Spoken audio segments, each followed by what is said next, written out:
Hello! Welcome to my channel. SRM ఈ పొద్దు match number 60 అలాగే జీటీ వర్సెస్ కేకేఆర్ మ్యాచ్ ఇది. ఈ మ్యాచ్‌లో ఏ టీమ్ స్ట్రాంగ్ ఉంది? ఏ టీమ్‌కు గెలిచే అవకాశాలు ఎక్కువున్నాయి? అలాగే ఎవరు ఎక్కువ మ్యాచెస్ గెలిచారు? అలాగే టీమ్‌లో ఏమైనా చేంజెస్ జరుగుతాయా? లేకపోతే పిచ్ ఎలా ఉంటుంది? టాస్ గెలిస్తే ఎవరైతే చేస్తారు? అనే ఇవి ఫుల్ వీడియోలో మనం మాట్లాడుకుందాం. అలాగే కేకేఆర్ చూస్తే ఇంతకుముందు ఆడిన మ్యాచ్ ఓడిపోయి వస్తుంది. ఆర్‌సీబీతో ఆడింది. ఆ మ్యాచ్‌లో పెద్దగా స్కోర్ చేసినా గానీ ఆ మ్యాచ్ గెలిచలేకపోయారు. 192 రన్స్ కొట్టి కూడా ఆ మ్యాచ్ కేకేఆర్ గెలిచలేకపోయింది. ఆ మ్యాచ్ ఓడిపోయింది కేకేఆర్ ఆర్‌సీబీతో.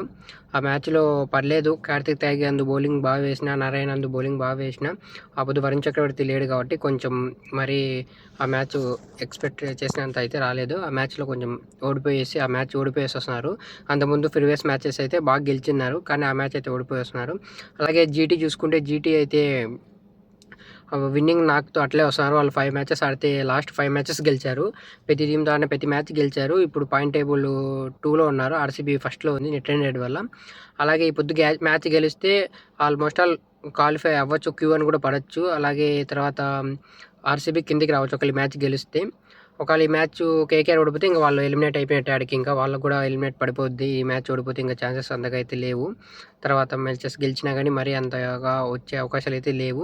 అలాగే జీటీ అయితే ఇంతకుముందు ఆడిన మ్యాచ్ ఎక్సలెంట్‌గా కమ్‌బ్యాక్ ఇచ్చి గెలిచేసి వస్తున్నారు. అదైతే అన్‌ఎక్స్‌పెక్టెడ్ అసలు.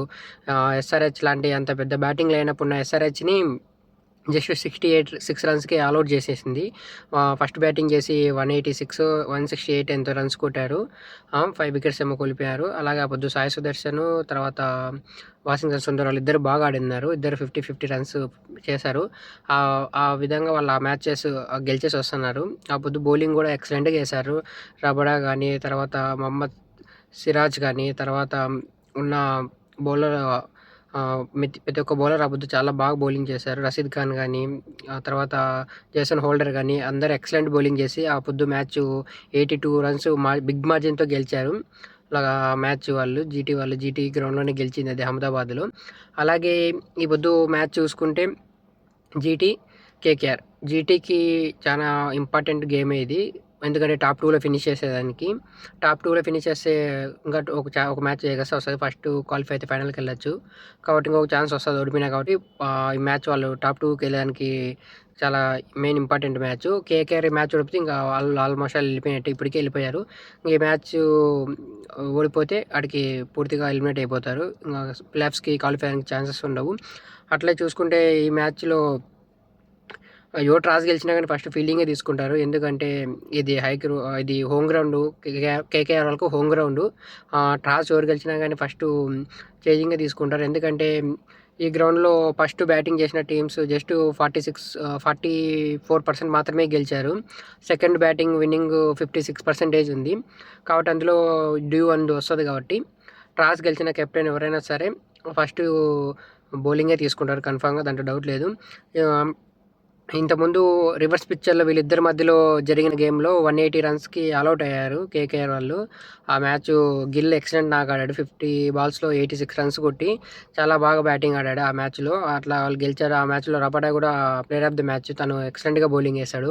3 వికెట్లేమో తీశాడు తను బౌలింగ్‌లో. అలాగే సిరాజ్ కూడా ఆ పొద్దు ఎక్సలెంట్‌గా బౌలింగ్ ఏశాడు. తను కూడా వాళ్ళ బౌలింగ్ అయితే ఎక్సలెంట్‌గా ఉంది. 2 వికెట్స్ ఏశాడు తను కూడా. తర్వాత ఈ గ్రౌండ్‌లో వీళ్ళిద్దరి మధ్యలో మ్యాచెస్ వస్తే 6 మ్యాచ్‌లు ఆడితే 4 మ్యాచ్‌లు జీటీ గెలిచింది. జస్ట్ ఒక మ్యాచ్ మాత్రమే కేకేఆర్ గెలిచింది. అలాగే దాని తర్వాత లాస్ట్ మ్యాచ్ కూడా వాళ్ళే కేకేఆర్ వాళ్ళే ఓడిపోయినారు. జీటీనే గెలిచింది.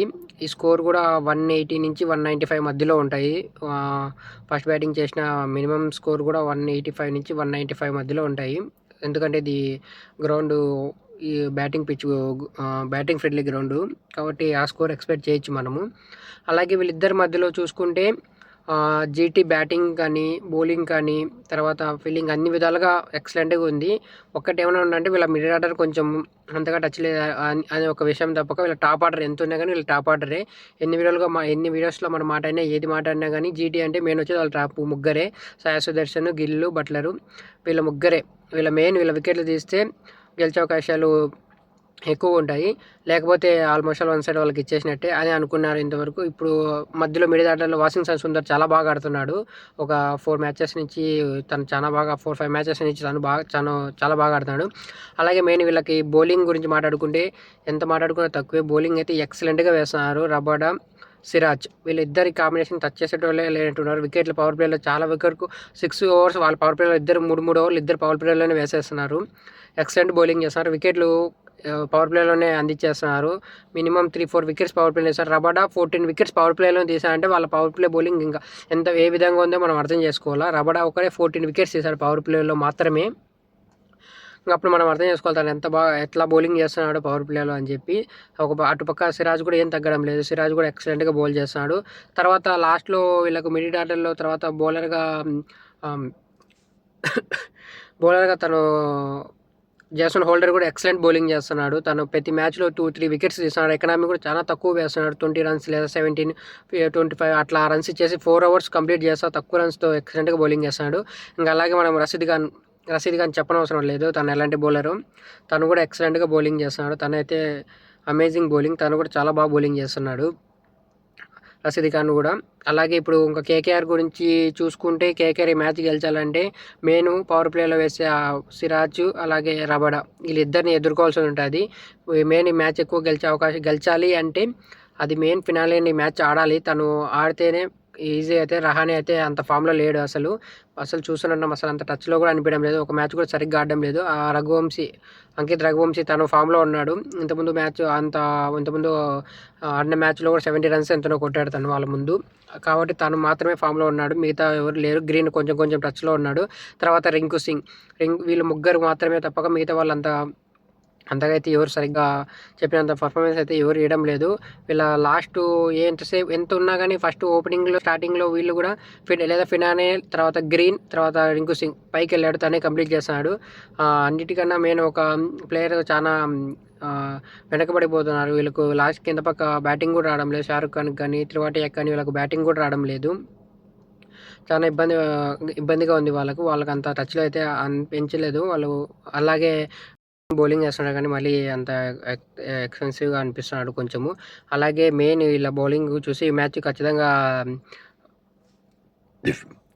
ఖచ్చితంగా తను ఎనికి రావాలి. తను వరుణ్ చక్రవర్తి తను వస్తేనే కొంచెం బాగుంటుంది. ఎందుకంటే తను నారాయణ్ వీళ్ళిద్దరు చాలా బాగా కంట్రోల్ చేస్తారు. పవర్ ప్లే తర్వాత వీళ్ళిద్దరు ఓవర్స్ చాలా కష్టమైతే టఫ్ అవుతుంది ఆడేదానికి. నారాయణ్ వికెట్స్ తీస్తూ కంట్రోల్ చేస్తాడు. ఇద్దరు కలిసి చాలా బాగా బౌలింగ్ చేస్తారు. వీళ్ళిద్దరు కాంబినేషన్ చాలా బాగుంటుంది. అలాగే కార్తిక్ త్యాగి తను కూడా ఎక్సలెంట్గా బౌలింగ్ చేస్తున్నాడు. అలాగే అంకుల్ రాయ్ తను కూడా పర్లేదు. మరీ అంత లేకపోయినా కానీ బౌలింగ్ అయితే బాగానే చేస్తున్నాడు. వీళ్ళ బౌలింగ్ చూసుకున్నా కానీ పర్లేదు అనిపిస్తుంది కొంచెం. కానీ మెయిన్ ఏంటంటే జీటీ వాళ్ళ ఫస్ట్ పవర్ ప్లేలో వాళ్ళ ముగ్గురు వికెట్లు చాలా ఇంపార్టెంట్. వాళ్ళ ముగ్గురు వికెట్లు తీస్తే గెలిచే అవకాశాలు ఎక్కువ ఉంటాయి. ఇటుపక్క చూస్తే ఈ మ్యాచ్ గెలిచాలంటే మెయిన్ బ్యాటింగ్ ఇటుపక్క ఫినాలే చాలా ఇంపార్టెంట్. తను మంచి ఆడాలి. అలాగే నారాయణ ఆడతాడు. తను 7th బ్యాటింగ్ ఆడతాడు. కానీ ఫస్ట్లో ఆడే అంకిత్ రఘువంశీ చాలా బాగా ఆడుతున్నాడు. తనకు కొంచెం సపోర్ట్ ఇవ్వాలి. రహానే అయితే సరిగ్గానే ఆడడం లేదు ఫస్ట్ ఓపెనింగ్లో. తను కొంచెం ఈ మ్యాచ్ అన్నా ఆడాలా చూడాలా. తను ఈ మ్యాచ్ అన్నా ఆడితే కానీ లేకపోతే కష్టమైపోతుంది తను ఆడకపోతే. అలాగే వీళ్ళ బౌలింగ్ కూడా బాగుంది. బ్యాటింగ్ బాగుంది. మిడిల్ ఆర్డర్లో కూడా కొంచెం సమస్యలు ఉన్నాయి అంతే. వీళ్ళకి ఓవరాల్గా టీం బాగుంది. కానీ వీళ్ళ నథింగ్ లూజ్. వీళ్ళు ఓడిపోయినా అంతే ఏం లేదు కాబట్టి పోయేటప్పుడు పక్క టీంను స్పాయిల్ చేసుకోవడం అది ఇంకా చూస్తూనే ఉన్నాం మనం. మొన్న ముంబై చేసింది పంజాబ్ని. నిన్న చెన్నైని లక్నో సూపర్ జైంట్స్ చేశారు. కాబట్టి మేబీ ఈ పొద్దు ఏమన్నా ఒక స్పాయిల్ మనం చూస్తామా లేకపోతే జీటీ అలాగే వాళ్ళ విన్నింగ్ నాకుని కొనసాగిస్తుందో చూద్దాము. అలాగే వీళ్ళిద్దరి మధ్యలో ఈ మ్యాచ్అప్స్ ఏవి బాగుంటాయంటే ఇటుపక్క రబాడా వేస్తా అంటాడు కాబట్టి అటుపక్క రహానేకి వాళ్ళిద్దరి మధ్యన బాగుంటుంది బ్యాటిల్. అలాగే తర్వాత ఇటుపక్క సిరాజు అలాగే ఫినాలిన్ వీళ్ళిద్దరి మధ్యన కూడా చాలా బాగుంటుంది చూసేదానికి. కానీ వాళ్ళిద్దరి బ్యాటిల్ కూడా చాలా బాగుంటుంది. అలాగే అటుపక్క గిల్కి తర్వాత సాయి సుదర్శన్కి ఇటుపక్క తను కార్తిక్ త్యాగి వేస్తాడు కాబట్టి వాళ్ళిద్దరు మ్యాచ్అప్స్ కూడా చాలా బాగుంటాయి. అలాగే మధ్యలో గ్రీన్ కూడా పవర్ ప్లేలో వేస్తున్నాడు. అది కూడా బాగుంటుంది. బట్లర్ ఒక టైంకు ఒక వికెట్స్ పడే బట్లర్ ఉన్నా కానీ అది కూడా బాగుంటుంది. అలాగే బట్లర్కి తర్వాత సునీల్ నారాయణ్ వీళ్ళిద్దరిది కూడా బాగుంటుంది చూసేదానికి. తర్వాత మిగతా మ్యాచ్అప్స్ కూడా మెయిన్ చాలా బాగుంటాయి వీళ్ళ మధ్యలో చూద్దాము. మెయిన్ అయితే పర్సనల్‌గా నేనేమనుకుంటున్నా అంటే ఈ మ్యాచ్ నాకైతే ఎందుకో జీటీనే గెలుస్తదనిపిస్తుంది. మీరేమనుకుంటున్నారో కామెంట్ చేయండి. అలాగే మన వీడియోని ఇంతవరకు చూసా అంటే ఒక లైక్ చేయండి. మన ఛానెల్‌ని సబ్స్క్రైబ్ చేసుకోండి. బెల్ ఐకాన్ కొట్టి పెట్టండి. ఓకే. Thank you.